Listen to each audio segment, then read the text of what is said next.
milonga entre magnates con sus locas tentaciones, donde triunfan y claudican milongueras pretensiones. Se te ha entrado muy adentro en el pobre corazón. Bienvenidos a todos al Poder en una nueva edición, y en esta oportunidad voy a entrevistar a Jesús Leguiza. Él es economista, teniendo en cuenta justamente todo lo que está pasando en nuestra actualidad, sobre todo económica, en esta transición que se está dando a nivel nacional, históricamente, ¿no es cierto?, en nuestro país. Bienvenido al programa. Muchas gracias por la invitación. Es la segunda vez que estamos juntos. Recuerdo la primera vez que hablamos mucho sobre temas similares, pero eran épocas de elecciones, de transición, que todavía estamos en transición.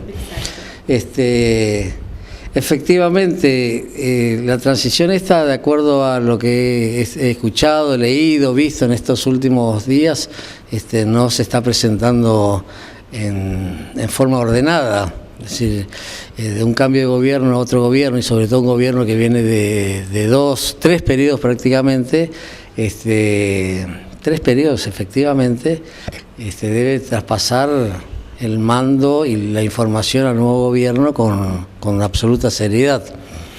Pero el gobierno que se va, yo creo que por el bien del país, ha retaseado información, ha mentido mucho al público, y también ahora está tratando de, mirando por la negativa la transición. Es como que no se convencen de que el pueblo al cual parte del pueblo, porque no todos, parte del pueblo que han querido convencer de muchas mentiras, sobre todo algunas mentiras económicas del manejo global, porque hay otras verdades, como por ejemplo el consumo, que a la gente le fue bien, porque la economía se maneja con 4 o 5 variables. Creo que esto hablamos la otra vez. Una de las variables son el consumo, la inversión y el comercio exterior. Dentro de las importaciones y las exportaciones. Dentro del consumo, el consumo público, consumo privado, y las inversiones también, inversiones públicas y privadas. Esas son las variables macroeconómicas que me acuerdo que decíamos que maneja un ministro de Economía. Es muy sencillo, aparentemente, ¿no? Bueno, depende de las orientaciones y de las ideologías. Hay algunos gobiernos que se enfocan más sobre la variable consumo, otros que se enfocan más sobre la variable inversión, y otros que se enfocan más sobre la variable comercio exterior, importaciones e importaciones. Los de tendencia al libre cambio, los gobiernos liberales, por decirlo así, como es este país, que ha nacido como un país liberal, tienden más a una economía abierta, a ser libre comercio, aunque con aranceles como ahora están pautados a nivel mundial por la Organización Mundial del Comercio. Otros comercios, otra ideología, otros tipos de gobierno se manejan más. Siempre se maneja con combinación de todas estas variables, pero otros tienden más hacia la inversión, que son los gobiernos como el de Frondizi, desarrollistas, y otros gobiernos que son generalmente los populistas, con la variable consumo. Por eso que parte del pueblo está satisfecho porque compró su auto nuevo, su televisor, accedió a una casa. No quiere decir que con las otras variables económicas no se pueda lograr lo mismo. Esto es como el problema del huevo y la gallina. ¿Por dónde empieza a funcionar el motor de la economía? Si por el consumo, que activa la inversión, y la inversión activa la necesidad de importar bienes, y la necesidad de importar bienes obliga a exportar bienes para que se mantenga en equilibrio el mercado de divisas. Acá nosotros tenemos 3 mercados: el de bienes, el monetario y el de divisas, el cambiario. Esos 3 mercados actualmente están en absoluto desequilibrio, y este gobierno deja al país con el mayor desequilibrio fiscal de la historia del país, de manera que lo que hay que remontar, o se tiene que remontar, es mucho. Por eso es que la transición de la cual estábamos hablando es muy, muy importante. Claro, se hablaba de la herencia, de lo que va a dejar el gobierno, pero no precisamente en algo que va a hacer con dinero, ¿no es cierto? Mucha falencia, justamente. ¿Será por eso que esta transición se está dando justamente de esta manera? Y de esta manera se está dando para que la finalización del gobierno, que es un hecho natural porque se votó democráticamente, no se conozcan las verdaderas cuestiones que se han ocultado o tergiversado en su momento, con programas con con campaña sucia que se hizo antes de las elecciones, ya en las primarias, ya en las elecciones y en el balotaje se hizo mucha campaña sucia, pero ni siquiera con eso, con la administración de los medios de comunicación o de muchos medios de comunicación, logró convencer a la mayoría del pueblo argentino o el pueblo votante. Claro, se vio, ¿no es cierto?, que es lo que buscaba la gente justamente en esto. Bueno, pero hoy por hoy en la actualidad también hay como una opinión masiva en saber qué hacer con el dinero. Lo invierto, quizás a alguien que tiene unos ahorros o algo que haya guardado, cobrado, comprado. ¿Qué hago? ¿Compro, vendo, lo guardo? Es la incertidumbre de saber qué hacer en este momento. Eso me hace acordar una anécdota de un director técnico de un equipo de fútbol, es decir, que nunca había pateado una pelota, pero era director técnico de un equipo, no sé si era del Colo-Colo, de Chile. Y entonces le pregunta a un periodista como vos, le dice que cuál va a ser la estrategia, qué va a hacer usted, y le dice, si usted nunca pateó una pelota, dice, depende, depende si estamos ganando, si estamos empatados, si estamos perdiendo, voy a aplicar una estrategia.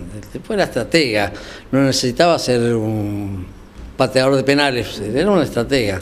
Y ahora hay que aplicar estrategia para esta transición. Es un juego de media cancha, de esperar, de pasar la pelota y no apurarse con qué invierto y qué hago con mi dinero. Esperar un poquito, porque la transición esta no va a ser de un día para otro, del 9 al 10 o del 10 al 11, y cambió todo y se revirtió todo el problema, porque los problemas son de tres naturalezas: son problemas fiscales, donde el país las arcas del país están quebradas, de problemas monetarios, donde el Banco Central está quebrado, no tenemos divisa ni para pagar las importaciones que debemos, que ya importamos y todavía no pagamos, y en términos del mercado de bienes estamos con una inflación alta. Creo que la otra vez hablamos de la fiebre de la economía. Estamos con una inflación alta, o sea que controlar el diagnóstico, ¿no es cierto?, en ese momento. Claro que hablamos vinculado, hicimos analogía con la medicina, me acuerdo, por el programa. De manera que manejar el mercado de cambios, o sea, ¿qué va a pasar con el dólar? ¿Se va para 15? Pues se queda donde está.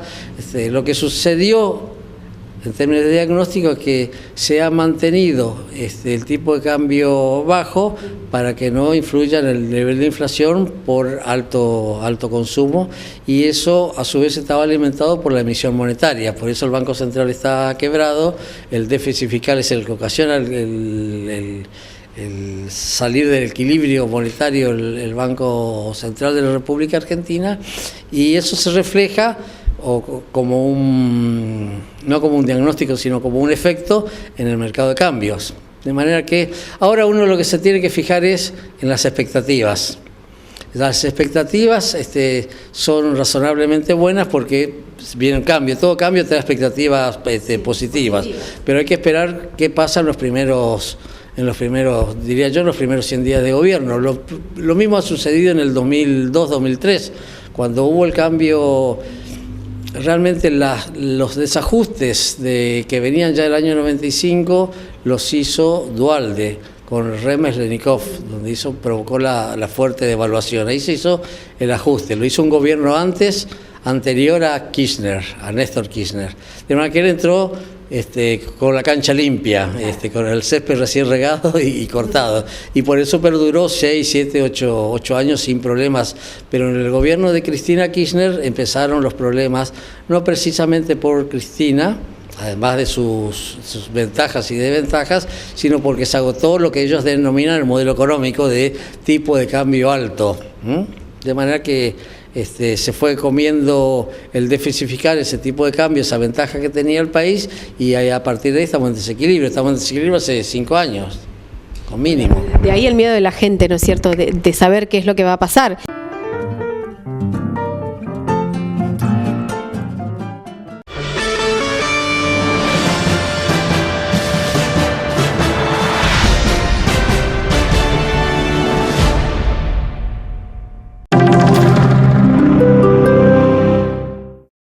Estamos construyendo una Corrientes con agua para el 1.000.000 de correntinos. El Plan Agua es una oportunidad de hacer un aporte fundamental, de sentirnos parte de la solución de un problema gravísimo que existe para un montón de gente. Lo mejor que hay es tratar de darle agua a una familia o en un campo, es lo mejor para mí. Yo me siento muy contento cuando se termina un pozo y la bomba funciona. Y con esto va a cambiar totalmente el problema hídrico, porque con esto va a servir para regar las huertas, por supuesto para dar agua al ganado. En Corrientes, vamos para adelante.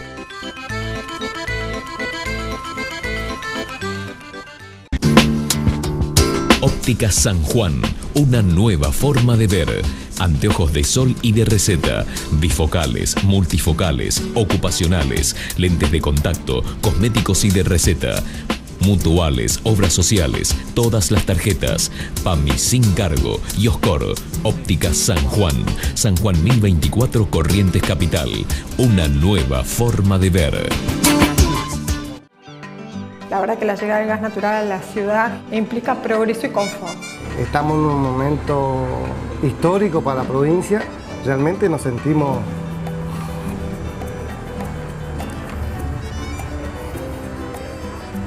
agradecidos. Yo soy así. Estoy muy orgulloso y muy contento de ser uno de los primeros correntinos que tenga el gas natural.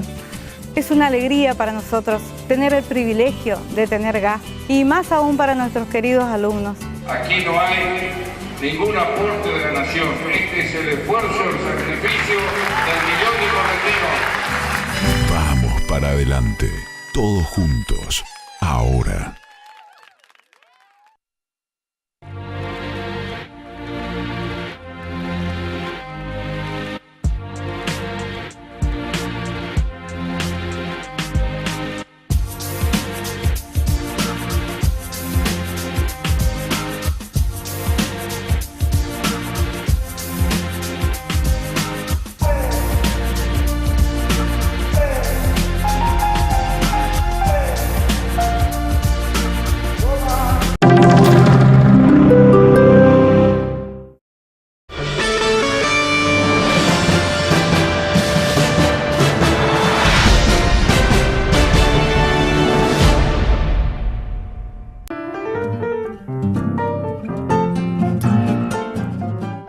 Se habla también mucho de los sueldos desde diciembre. Bueno, Corrientes ha sido una provincia que hace muchísimos años ya se vale con sus recursos propios de aquí de la provincia, así es que como que ya un poco estábamos acostumbrados a esto y hemos salido adelante de alguna manera. Eso es otra cosa. Corrientes es país aparte, ¿no? Totalmente.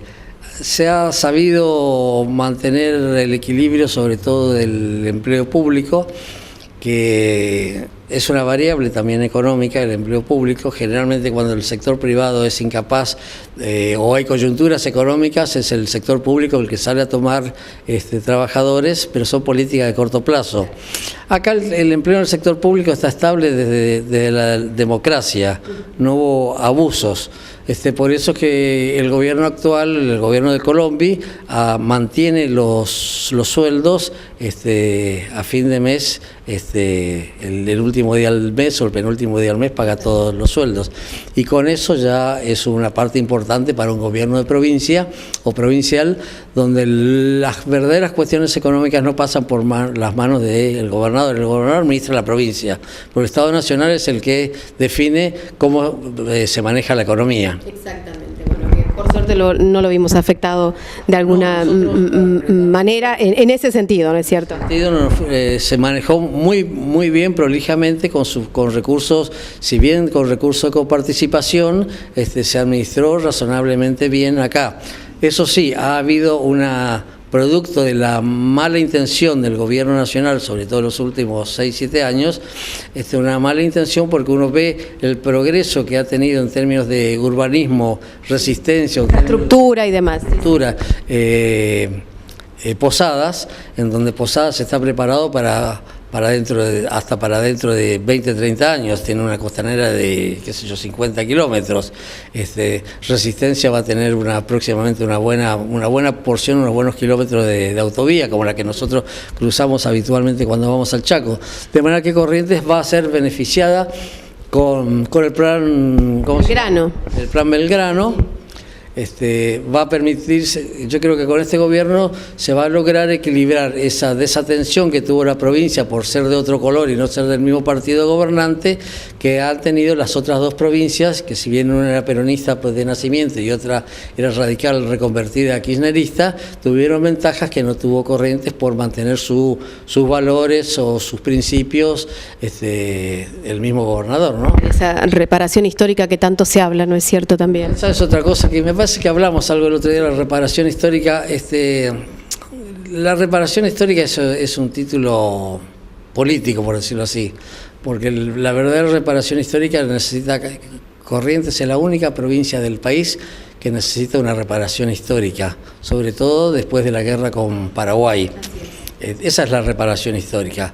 Pero bueno, está bien, se usa ese código, pero la reparación histórica ahora va a ser para el norte argentino. Sí, a 10 provincias.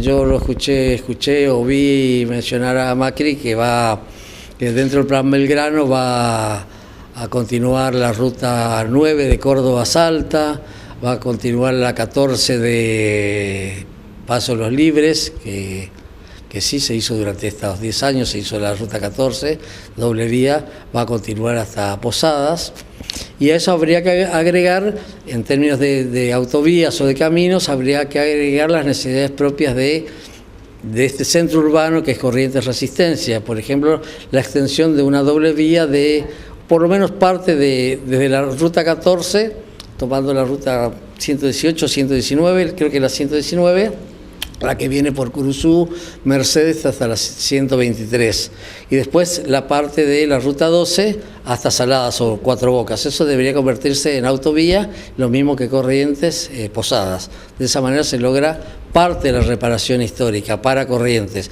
Otra parte de la reparación histórica para Corrientes es que la provincia, que es generadora de mucha energía, tenga acceso a más energía, porque la provincia tiene una gran mina verde, que es el sector forestal, de manera que ese sector forestal debe ser explotado ahora con mayor intensidad, porque es la mayor riqueza que tiene, el mayor patrimonio que tiene la provincia es el sector forestal, más que el sector ganadero, que es importante.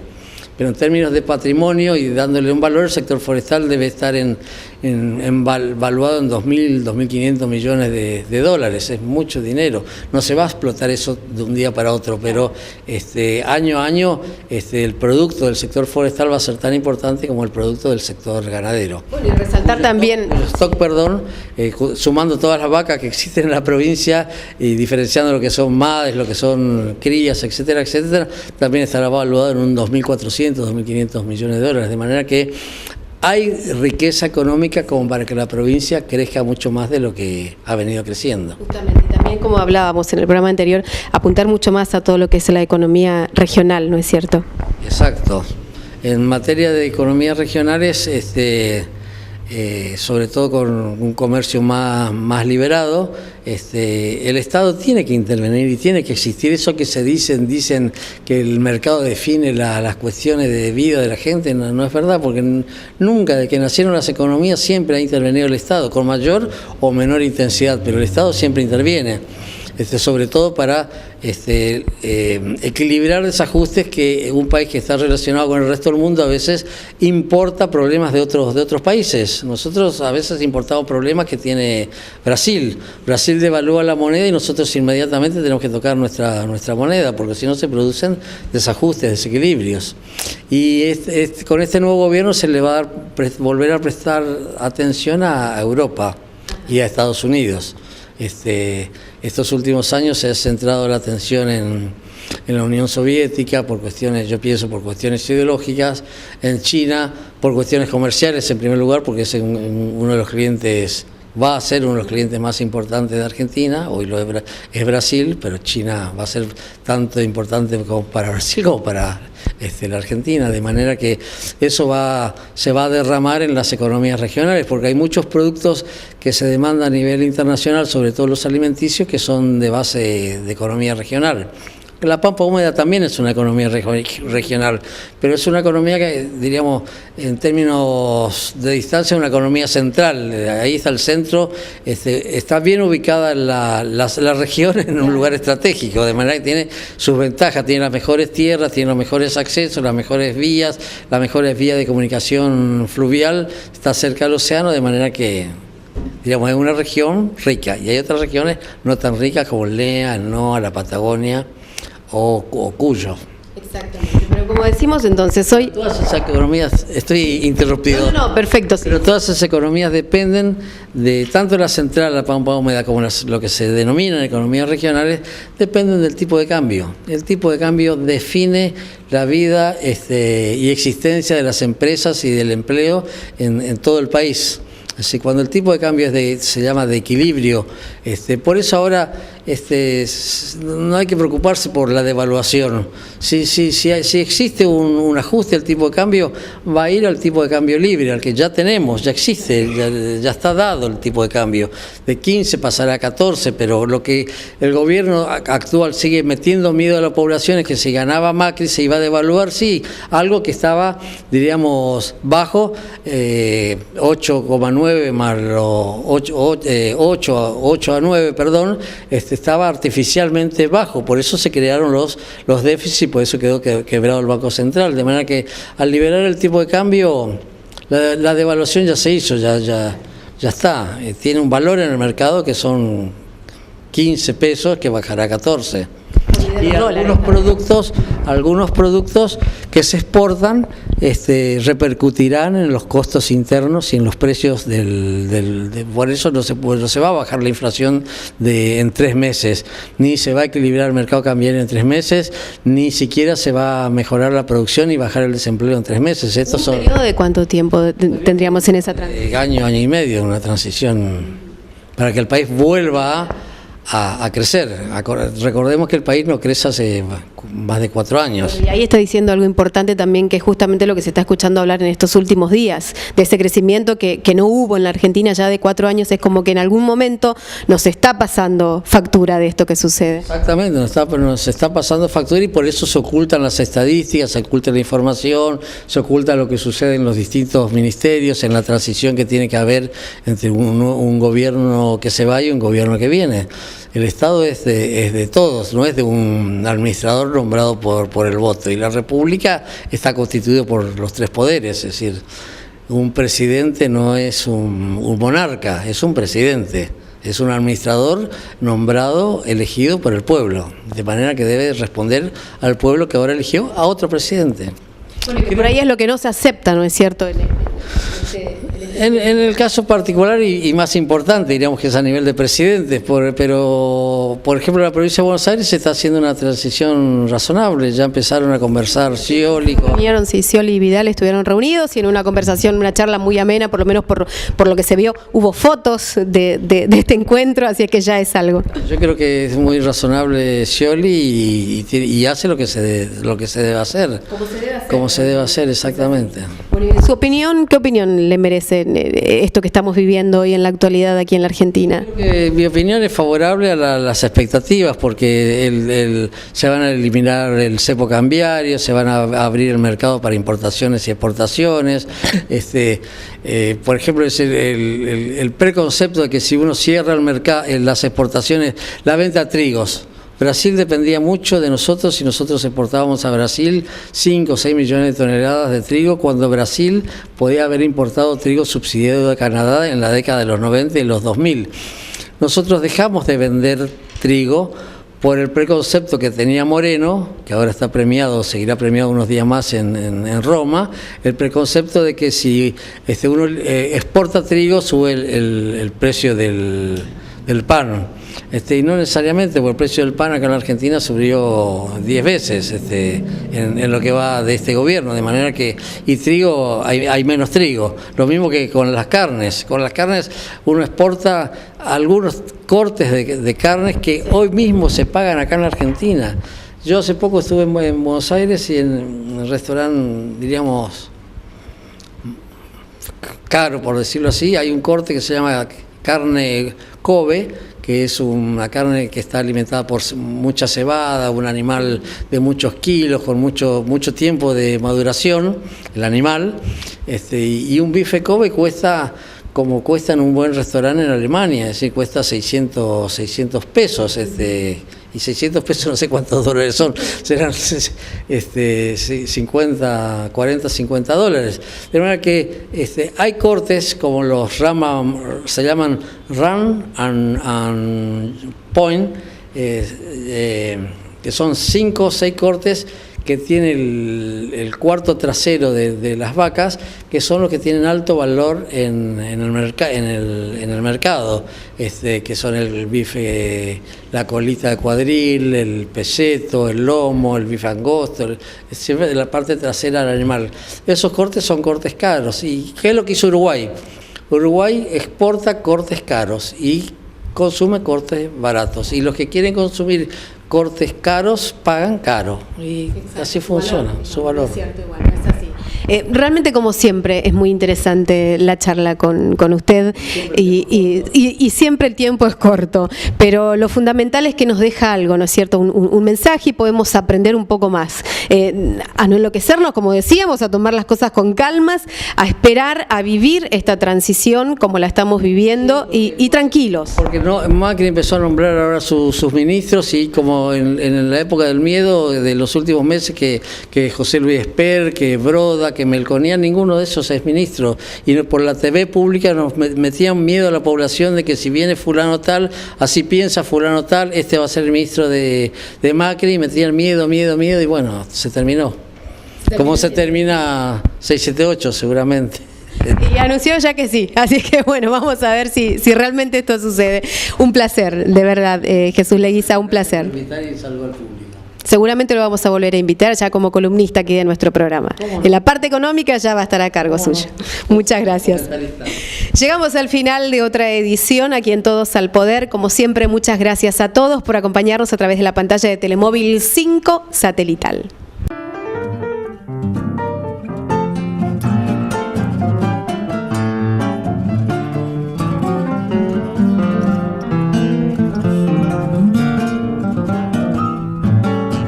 Milonga entre magnates con sus locas tentaciones, donde triunfan y claudican milongueras pretensiones, se te ha entrado muy adentro en el pobre corazón.